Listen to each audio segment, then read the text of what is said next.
3 4 इस तरीके से मार्क करो। अगर x की वैल्यू 1 लेता हूं, y की वैल्यू +-2 आ जाएगी। तो अगर x की वैल्यू 1 लिया तो y की वैल्यू +2 और -2 दोनों आ जाएगी। अगर मैं x की वैल्यू 4 लेता हूं तो y की वैल्यू +-4 आ जाएगी। तो x की वैल्यू 4 लेने पे y की वैल्यू 4 और -4 दोनों आ जाएगी। तो ये हमारा रफ पैराबोला हो गया कि नहीं हो गया, बोलो। ये हमारा रफ पैराबोला हो गया।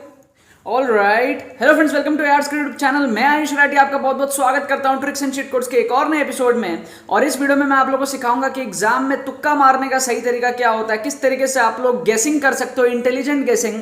ये नहीं कि आंख बंद करके ABCD कुछ भी मार्क कर दिया, उसको कहते हैं ब्लाइंड गेसिंग। लेकिन किस तरीके से हम लोग थोड़ा सा दिमाग लगा करके ऑप्शंस को एलिमिनेट करके एक अच्छा गेस मार सकते हैं, जिससे कि हमारी आंसर की सही होने की प्रोबेबिलिटी बहुत ज्यादा बढ़ जाए। 70 80 90% तक हमारी प्रोबेबिलिटी आंसर सही होने की बन जाए।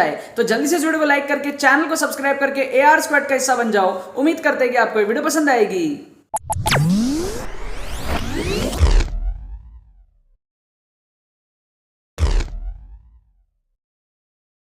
तो देखो यार, यहाँ पर मैंने दोबारा से आपके लिए क्वेश्चन ले लिया है 2017 के पेपर का। यहाँ पर मैंने दूसरे चैप्टर से उठाया है क्वेश्चन, थोड़ा सा ट्रिग्नोमेट्री उठाया मैंने, इनवर्स ट्रिग्नोमेट्री का। यहाँ पर हमारे पास में पहला क्वेश्चन है और ये दूसरा क्वेश्चन हमारे पास में कोऑर्डिनेट ज्योमेट्री का है। हमारे पास में y² = 4x एक पैराबोला होता है। पैराबोला का हमारे पास में क्वेश्चन है, स्ट्रेट लाइन का इन्वॉल्वमेंट इस क्वेश्चन में है। अब ये जो क्वेश्चन में ट्रिक लगेंगे ना यार, बहुत ही ऑसम लेवल के, नेक्स्ट लेवल के ट्रिक्स लगेंगे। आप लोगों को बहुत ज्यादा मजा आ जाएगा और आप लोग एक्सपेक्ट भी नहीं कर रहे होगे कि इस क्वेश्चन में ट्रिक लग पाएगा। अब जैसे ये वाला क्वेश्चन है, tan इनवर्स आपको दिया हुआ है। अब इसका फॉर्मूला होता है सॉल्व करने का। जिन बच्चों को फॉर्मूला याद है वो सॉल्व कर लेते हैं, जिनको नहीं याद है वो क्वेश्चन छोड़ देते हैं। इसमें क्या ही ट्रिक लगेगा, आप यही सोच रहे होगे, मैं आप लोगों को लगा के दिखाऊंगा। और इस क्वेश्चन में भी अब देखो, आपका जो है आपका टेंजेंट बनेगा वो परपेंडिकुलर है 60 डिग्री या 30 डिग्री, सब कैसे पता चलेगा, राइट। तो ऐसे क्वेश्चन आप लोग छोड़ देते हो अगर आप लोग को सॉल्व करना नहीं आता है तो। लेकिन अगर आप लोगों को ऐसे एग्जाम्स में अपने स्कोर को बूस्टअप करना है, अपने रैंक को बूस्टअप करना है, तो आप लोगों को क्वेश्चंस को छोड़ना नहीं है, इंटेलिजेंट गेसिंग करना है, ट्राई करना है, ट्रिक्स एंड चीट कोड्स को फॉलो करना है। जो मेरी पूरी की पूरी प्लेलिस्ट है, आप लोगों को मेरे चैनल के अंदर में होम सेक्शन मिलेगा, वीडियोस का सेक्शन मिलेगा, उसके बाद आगे जाके प्लेलिस्ट का सेक्शन मिलेगा। तो जो प्लेलिस्ट का सेक्शन मिलेगा उसके अंदर दुनिया भर के बहुत सारे प्लेलिस्ट मिलेंगे, जिसमें से ट्रिक्स एंड चीट कोड्स आपको एक प्लेलिस्ट मिलेगा। उस प्लेलिस्ट को आप लोगों को पूरा देखना है अगर आप लोग ऐसे क्वेश्चंस को अच्छे तरीके से करना चाहते हो तो, राइट। तो यहाँ पर क्या हमारे पास में value of tan inverse 1/2, tan inverse 1/3, tan inverse 10/8। अब नॉर्मल सा बच्चा क्वेश्चन को छोड़ देगा, अगले क्वेश्चन में चले जाएगा। जो बच्चा मेरे ट्रिक्स को फॉलो करता है वो क्या करेगा, सबसे पहले इस 1/2 को बनाएगा। कैसे बनाएगा, ऐसे ये 1 और ये हमारा 2, ठीक है।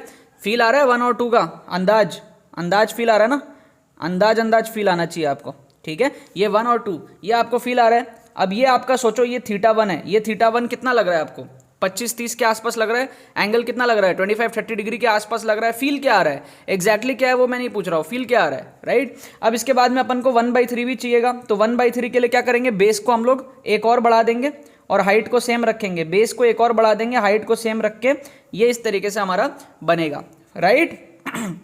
तो पहला एंगल यहाँ पे था, दूसरा एंगल यहाँ पे, दूसरा एंगल थोड़ा और छोटा है ना, दूसरा एंगल थोड़ा सा और छोटा है। तो आपको क्या फील आ रहा है, पहला अंदाज क्या बोल दूं मैं, 30 बोल दूं, है ना, 30 बोल दूं अंदाज, और दूसरे को मैं अंदाज 25 बोल दूं अप्रोक्सीमेटली। मतलब मेरे को नहीं पता एग्जैक्टली क्या, अप्रोक्स की मैं बात कर रहा हूं, ठीक है। थोड़ा और कम भी हो सकता है, ठीक है, हो सकता है ये 20 हो, ये 25 हो, कुछ भी हो सकता है, आई डोंट नो।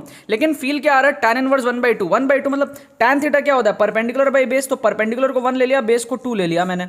अब मेरे को जो फील आ रहा है वो मैंने रफली लिख लिया। अब इसको परपेंडिकुलर को 1 ले लिया, बेस को 3 ले लिया मैंने, तो एंगल थोड़ा सा और कम हो गया। तो इस तरीके से अप्रोक्सीमेटली मेरे को फील आ रहा है 30, 20, 25 के आसपास कुछ हमारे पास में होगा। अब बात करते हैं 7/8 की। 7/8 मतलब 8/8 से थोड़ा सा छोटा। मतलब कि आपको ये तो पता है ना कि tan 45 1 होता है। tan 45 डिग्री मतलब कि परपेंडिकुलर और बेस जब बराबर हो जाते हैं तो 45 डिग्री आता है, और tan 45 की वैल्यू 1 होती है। अब यहाँ पे जो परपेंडिकुलर है, मतलब जो 7 है, वो 8 से थोड़ा सा छोटा है, मतलब 45 डिग्री से थोड़ा कम एंगल आएगा, है ना। हाइट थोड़ी सी छोटी हो जाएगी तो एंगल ऑटोमेटिकली थोड़ा सा कम हो जाएगा। तो हम 45 से थोड़ा कम क्या मान ले, 40 मान ले, है ना, 40 मान ले। तो कोई दिक्कत है क्या, 40 मान ले, कोई दिक्कत तो नहीं। इसका मतलब आपको फील आ रहा है, अब ये 40 भी हो सकता है, 35 कुछ भी हो सकता है, ठीक है, ये 30 भी हो सकता है, कुछ भी हो सकता है। इतना तो आपको फील आ गया होगा कि इन तीनों को जब हम लोग ऐड करेंगे, ठीक है, तो रफली ये 80-90 के आसपास होगा। क्या आपको ये चीज फील आ रही है, मतलब बड़ा एंगल होगा, कहने का मतलब है। ये एकदम इसको एग्जैक्ट मत मान लेना, ये हमने एकदम, है ना, बहुत ही गंदा तुक्का लगाया है, ठीक है। एक्यूरेट तुक्का नहीं होता, क्योंकि tan में ना बहुत वेरिएशन, थोड़े से में बहुत बड़ा बड़ा वेरिएशन हो जाता है, राइट।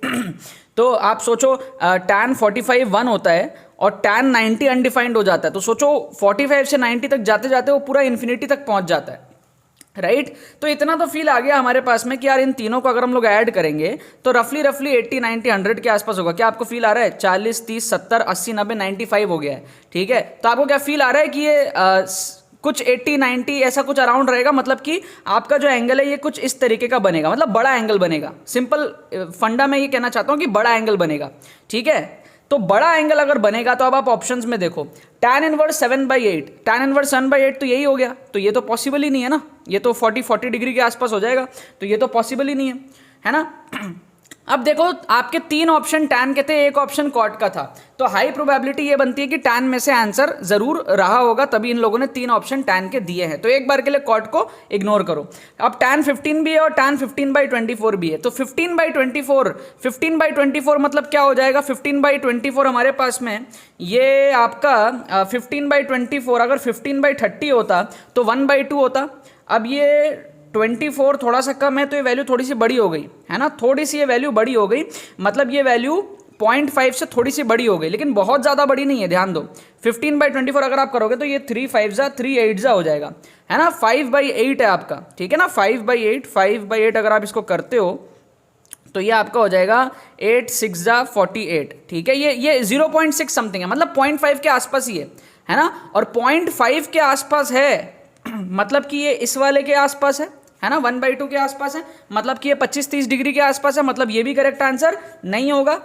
समझ रहे हो? हमको चाहिए कुछ बड़ा, तो tan 15 जो है ना ये थोड़ा बड़ा दिख रहा है। कैसे? देखो, बेस आपको लेना है 1 और हाइट आपको लेना है 15। सोच रहे हो? अब फील करो एंगल कितना बढ़ जाएगा, है ना। ये हाइट आपको 15 लेना है, tan थीटा क्या होता है? परपेंडिकुलर बाई बेस, तो परपेंडिकुलर 15 लेना है और बेस 1 लेना है, तो ये एंगल ऑटोमेटिकली बढ़ जाएगा बहुत ज्यादा, और ये एंगल ऑटोमेटिकली बढ़ जाएगा। तो हमने जो कैलकुलेशन करा है 80 90 95 इसके आसपास हमारा बड़ा एंगल आ रहा है, तो वो इसमें फील होता हुआ ज़्यादा दिख रहा है हमको, तो हम क्या करेंगे, इसको मार्क करके आएंगे और हमारा आंसर सही हो जाएगा। तो क्वेश्चन छोड़ने के बदले हमने क्या किया, इन सारे थीटाओं को बना लिया, सबको ऐड करके रफली फील कर लिया कि बड़ा एंगल बन रहा है।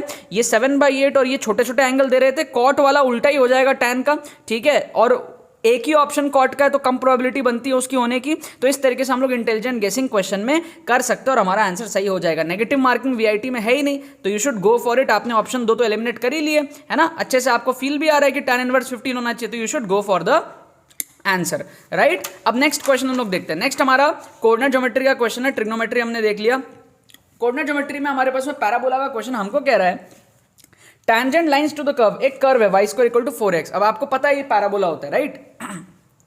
एट पॉइंट्स वेयर x = 0, हमको टेंजेंट बनाना है x = a पे, सॉरी नॉट 0, x = a पे।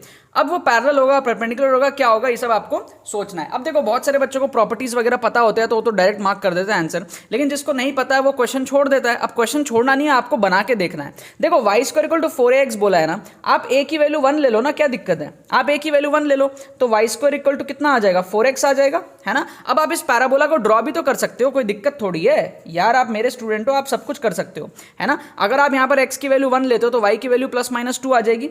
तो यहाँ पे क्या करो, 1 2 3 4 इस तरीके से मार्क करो, यहाँ पे 1 2 3 4 इस तरीके से मार्क करो, यहाँ पे 1 2 3 4 इस तरीके से मार्क करो। अगर x की वैल्यू 1 लेता हूँ, y की वैल्यू ±2 आ जाएगी, तो अगर x की वैल्यू 1 लिया तो y की वैल्यू +2 और -2 दोनों आ जाएगी। अगर मैं x की वैल्यू 4 लेता हूँ तो y की वैल्यू +-4 आ जाएगी, तो x की वैल्यू 4 लेने पे y की वैल्यू 4 और -4 दोनों आ जाएगी। तो ये हमारा रफ पैराबोला हो गया कि नहीं हो गया, बोलो। ये हमारा रफ पैराबोला हो गया, ये हमारा रफ पैराबोला हो गया। मतलब रफ भी क्या, बहुत एग्जैक्ट लग रहा है, तो रफ नहीं लग रहा है, ये एग्जैक्ट लग रहा है। इतना सुंदर से मैंने बना दिया आप लोगों के लिए, आप लोग भी बना सकते हैं, और कोई बड़ी इशू नहीं होती इसमें। छोटा सा है, एक की वैल्यू हमने 1 ले लिया और हमारा छोटा सा सिंपल पैराबोला बन गया y² = 4x, ठीक है। क्योंकि इसमें 1,2 सेटिस्फाई करेगा, 1,-2 भी सेटिस्फाई करेगा, 4,4 और 4,-4 भी सेटिस्फाई करेगा। अब हमारे पास में क्या है, x = 1, x = 1 मतलब ये वाला हो गया पॉइंट, है ना। अब इसमें हमको टेंजेंट बनाना है x = 1 पे, ठीक है। तो ये वाला पॉइंट हो गया और ये वाला पॉइंट हो गया, यहाँ पर टेंजेंट बनेगा, तो एक टेंजेंट हमारा ऐसा बनेगा, है ना, एक टेंजेंट हमारा, ध्यान से टेंजेंट बनाओ सुंदर सा, एक टेंजेंट हमारा ऐसा बनेगा और एक टेंजेंट हमारा यहाँ बनेगा, एक टेंजेंट हमारा यहाँ बनेगा, है ना। अब ये टेंजेंट भी एग्जैक्ट तो बनेंगे नहीं हमसे, हमने एक रफ टेंजेंट यहाँ पे बना लिया, ये हमारे पास में कुछ इस तरीके का टेंजेंट आ जाएगा, राइट। अब देखो क्या ये पैरेलल है, नहीं है। क्या ये परपेंडिकुलर है, हाँ यार परपेंडिकुलर तो एकदम लग रहा है प्यारे तरीके से, परपेंडिकुलर तो प्यारे तरीके से लग रहा है, यस और नो? तो हम लोग इसका आंसर क्या दे देंगे?